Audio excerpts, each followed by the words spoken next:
Et euh, si les ingrédients de base de la vie sur Terre, ils n'étaient pas vraiment d'ici, hein. Si tout avait commencé avec une sorte de livraison spéciale venue de l'espace. C'est une idée qui fait rêver et qui est de plus en plus étudiée, oui. C'est un peu fou, mais c'est passionnant. Alors aujourd'hui, on plonge dans les toutes dernières recherches sur cette question, vertigineuse de nos origines. On va regarder ce que disent l'astronomie, la biologie, la chimie. Tout à fait, c'est très interdisciplinaire. L'objectif, c'est d'essayer de démêler un peu tout ça, de voir où on en est. Alors, accrochez-vous, on part explorer. Et apparemment, les premiers indices se trouvent dans des endroits assez dingues, comme des astéroïdes voyageurs. Exactement. Les analyses très récentes des échantillons de l'astéroïde Bennu, par exemple, sont super intéressantes.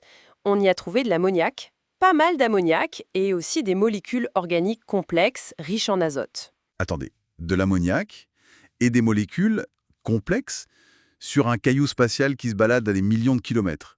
Mais pourquoi c'est si crucial? Ça ressemble à quoi au juste ces molécules? Pensez aux briques Lego de la vie, si vous voulez. L'ammoniac, NH3, et ses autres composés avec de l'azote, c'est la base pour fabriquer des choses essentielles. Essentiel comme. Comme les acides aminés, par exemple. Les acides aminés, quand ils s'assemblent, ça fait des protéines. Et aussi les bases nucléiques, les lettres A, T, C, G de notre ADN. Donc, trouvez ça sur Bennu. Ah oui, d'accord. C'est un peu comme découvrir que les ingrédients pour faire un gâteau hyper complexe, ils peuvent être livrés par colis spécial le Bulle Espace. Ça renforce l'idée que ces graines chimiques de la vie pourraient être un peu partout dans l'univers et arriver sur des planètes comme la Terre grâce aux impacts d'astéroïdes ou de comètes. Des livraisons de kits de démarrage pour la vie, en quelque sorte. C'est génial comme image. Et il n'y a pas que Bennu, si j'ai bien suivi. J'ai lu aussi un truc sur Mars. En effet, oui.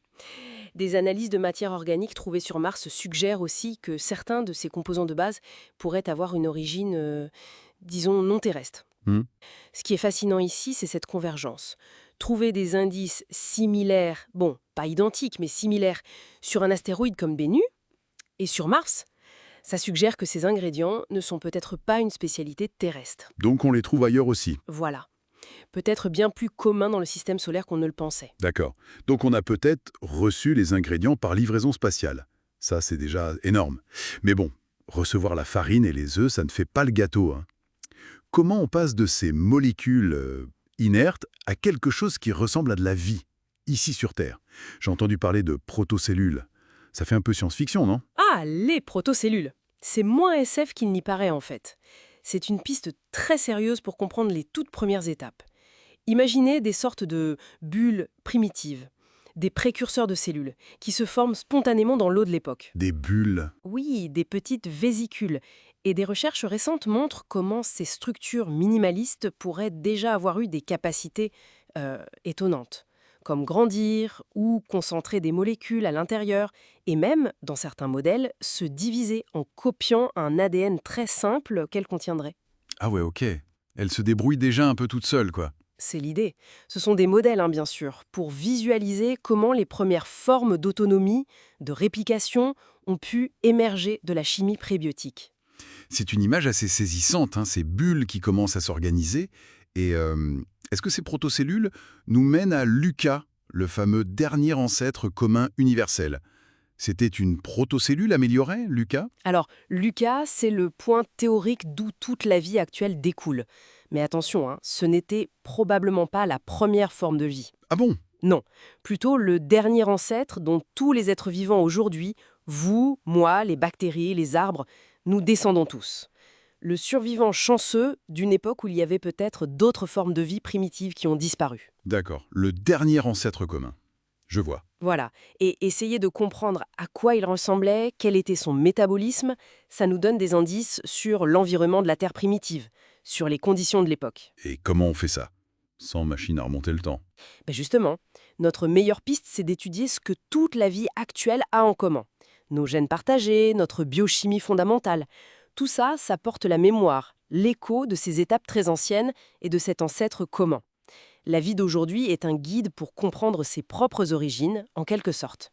C'est vertigineux de penser qu'en étudiant une bactérie aujourd'hui, on touche à quelque chose d'aussi ancien.